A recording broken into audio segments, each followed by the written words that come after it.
सचेतन सचेतन। परमात्मा के प्यारे भक्तों, आज का विषय मानव शरीर की रचना भाग 3 है। श्रोताओं, संसार में जो यह मेरे और तेरे का विवाद है, यह स्वाभाविक न होकर मनुष्य द्वारा पैदा किया गया है। इस विवाद का कारण स्वार्थी मनोवृत्ति का होना है, जिससे ध्यान एक दिशा में केंद्रित हो जाता है, जिसके कारण विषय के शेष पक्ष अछूते रह जाते हैं और व्यक्ति विचार करने में असमर्थ हो जाते हैं और मेरा और तेरा ही दिखाई देता है।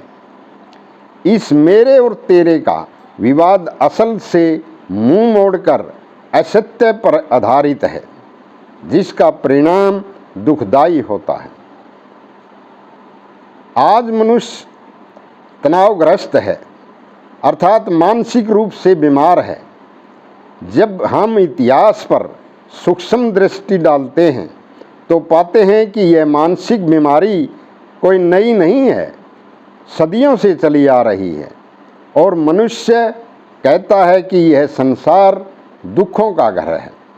जिसके पास सब कुछ है वह भी और कुछ भी नहीं है वह भी तनावग्रस्त है। मनुष्य अपने अलग अलग विचारों के कारण मानसिक रूप से परेशान है और जब तक मनुष्य स्वार्थी भाव में रहेगा तो इसी प्रकार तनाव में रहेगा और दुखों से बच नहीं सकता। जब व्यक्ति का अंतःकरण शुद्ध हो जाता है तो वह आनंद से विभोर होकर सबका हितैषी बन जाता है। ऐसे मनुष्य निर्बल आत्माओं के पथ प्रदर्शक बन जाते हैं। ऐसा बनने में भी एक आनंद होता है। दूसरी तरफ कुछ लोग अपने को पूर्ण विद्वान व दूसरे को मूर्ख समझते हैं। वे दूसरे के विचारों को जानना ही नहीं चाहते और सीधे तौर पर अपने मतलब को सर्वोपरि रखते हैं। वे हमेशा पक्षपात पूर्ण होते हैं।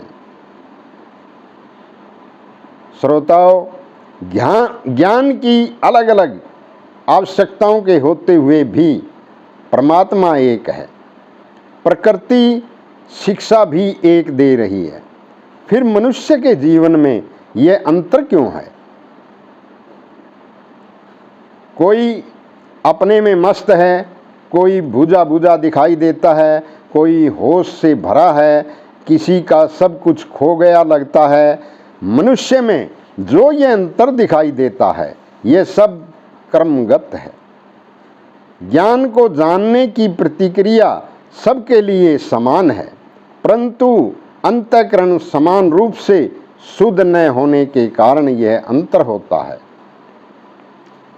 मनुष्य जिन इच्छाओं को जागते हुए पूरा नहीं कर सकता, उन इच्छाओं को सपने में पूरा कर लेता है।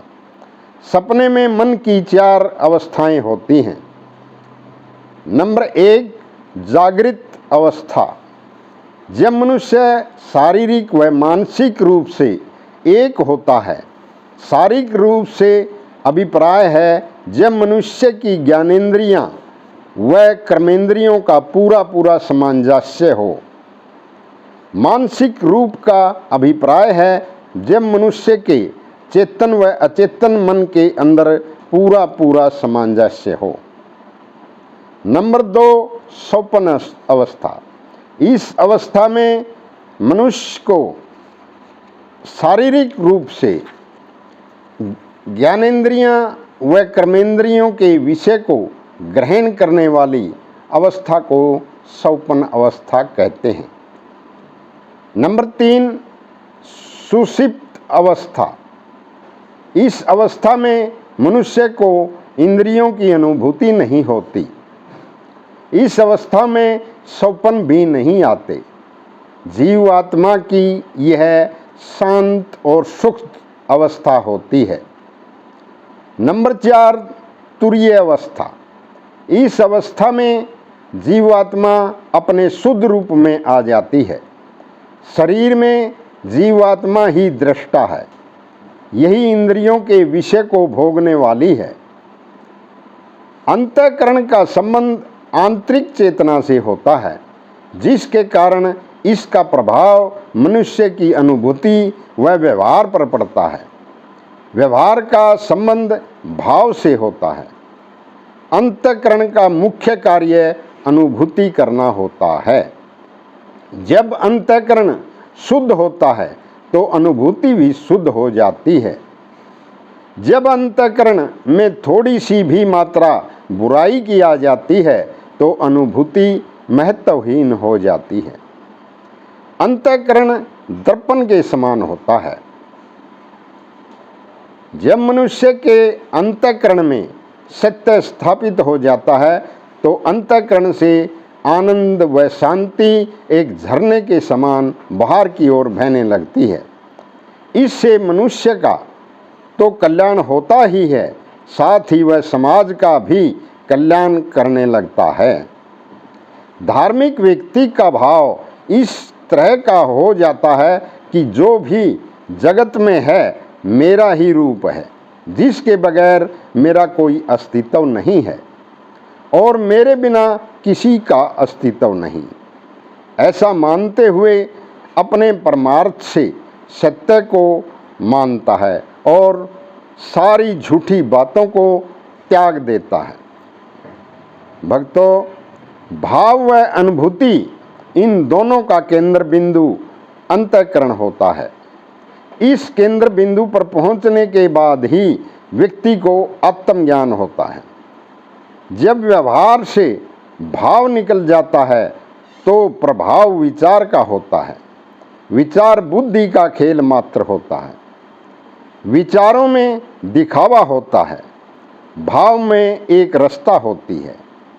जैसे परमात्मा को मानने वाले सारे व्यक्तियों के विचार एक समान होते हैं, लेकिन उसके बावजूद भी वह एक दूसरे को धोखा देने से नहीं चूकते, क्योंकि इन लोगों का संबंध अंतःकरण से न होकर केवल विचार से होता है। विचार की समानता के कारण ही यह एक दिखाई देते हैं, परंतु वास्तविकता में यह एक दूसरे के विपरीत होते हैं। इन सब की एक ही कोशिश होती है कि अपने आप को महान दिखाने और दूसरे को नीचा दिखाने की।